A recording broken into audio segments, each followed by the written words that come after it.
President Biden reassuring Americans the U.S. is not losing its global standing, and neither is he. After he wrapped up his first G20 summit as president, Biden said world leaders, quote, sought me out. That's despite sagging poll numbers at home and a stalled domestic agenda the president said will be passed. In fact, a short time ago, we learned House progressives are inching closer to backing both bills, but it will require pushing that vote past Tuesday when they had hoped to get the vote done. Joining me now, CNN senior political analyst David Gergen, former advisor to Presidents Nixon, Ford, Reagan, and Clinton, and David Andelman, author of A Red Line in the Sand. He was also a European correspondent for the New York Times. I've got the two Davids with me, so I'll address you both by first and last name so we don't get confused. David Gergen, we'll start with you. And the G20, they covered climate change, vaccine equality, supply chain issues. In your experience, do talks like this ever bring tangible results that we can see quickly? There was a time way back in the 1970s when the G7 or G8 meetings were created as an annual get-together, essentially of the leaders of the Western world. And they were very productive meetings. People got to know each other. They were small. They were intimate. You got to know the person on the other side. You spent time, hanging out. You had dinners together. It made it very much advance the interests of the world in having sort of collaborative leadership, cooperative leadership. Now these have grown to be 20 different nations represented. It's much, much harder to have it. Nothing stands out. And this, frankly, there's a sense of real disappointment coming out of this portion of the G20 so far, and that is a lot of countries there said they would do great things and they were going to set a high bar for climate, but they had no plans to get there. And we've been there before, and it doesn't work. Yeah. And David Andelman, you wrote an op-ed for CNN.com saying this is Biden's last chance to rescue America's world standing, especially when it comes to climate change.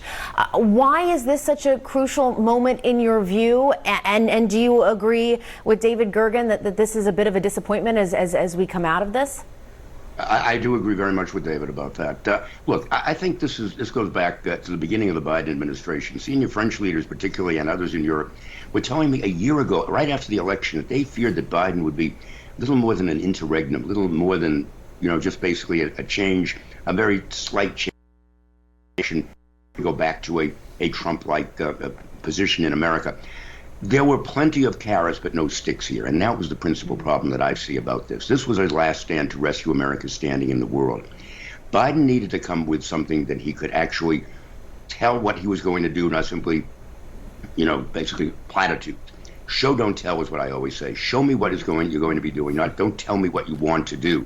And that's what I think happened basically along the entire period, especially in the, it's interesting, the French magazine, newspaper, Figaro, said climate, taxes, vaccines, timid advances from the G20. That's not what we need. We don't need timid advances. We needed some strong advances, and they weren't there.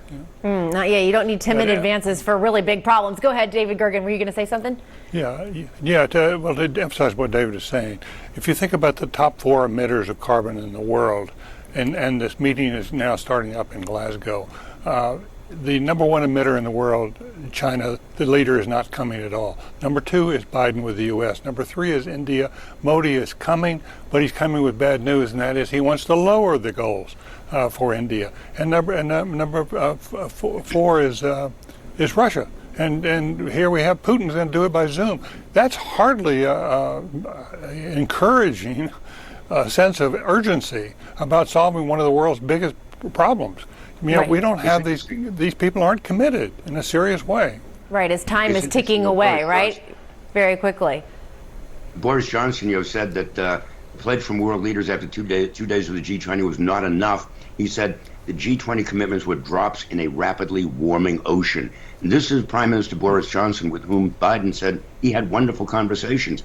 But he's turning around and saying, look, we just did not get there. I want to talk about domestically, not great news for President Biden with his numbers. In a new NBC News poll, 71% of respondents say America is headed in the wrong direction, and that includes a lot of Democrats. The president did discuss this tonight in Rome. I want to listen to that.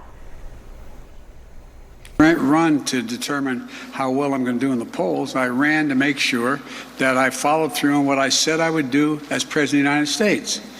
And I said that I would make sure that we were in a position where we dealt with climate change, where we moved in a direction that was significantly improve the prospects of American workers being able to have good jobs and good pay. And further that, I would make sure that we dealt with the crisis that was caused by COVID. And David Gergen, how much do these numbers matter right now? And in your opinion, if Democrats go ahead and pass these two bills, is that enough for them to salvage their majorities in the midterms, do you think? It will certainly help. And I think if they do it this next week, so we don't have yet another week that we have to slog through waiting for them to have a vote, that would help a lot.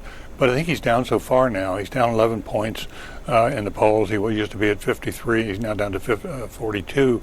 That's bad news. It's going to matter in Virginia with the voting on Tuesday. It matters a great deal in the midterm elections. President below 50% usually is a drag on the ticket. A president above 50% improves the chances for the Democrats. But we look at 42. That's bad news going into it. So, and that of course then begins to affect the conversations about whether Biden should succeed himself, given his age and so forth and so on. So you're going to see more splits in the Democratic Party unless they get this passed and they get back on track and they have a couple of other wins and things we're not necessarily expecting. They'll be in much healthier shape. But the hill has gotten very steep. But right. I must say, overseas, the Europeans, particularly the French and the British and the Germans, they're watching those numbers too, and they're watching Virginia in a very big way come Tuesday. Isn't that interesting, David Andelman, that they are watching Virginia across the world right now to kind of see what that means? And it, I would think it affects Biden's leverage on the world stage. Oh, it certainly does. In fact, it was the lead story in Le Monde, the main French newspaper, just the other day, worrying about this sort of thing.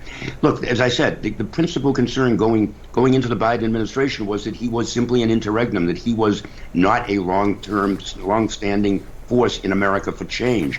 And they're petrified about that, but they watch it very carefully just to see what direction we might be going in. Yeah. Right. Well, we'll all find out on Tuesday, and then we'll see what happens with these two bills in Congress. My thanks to both of you, David Gergen and David Andelman. We appreciate you being with us tonight. Thanks for having me. Thanks, Jessica.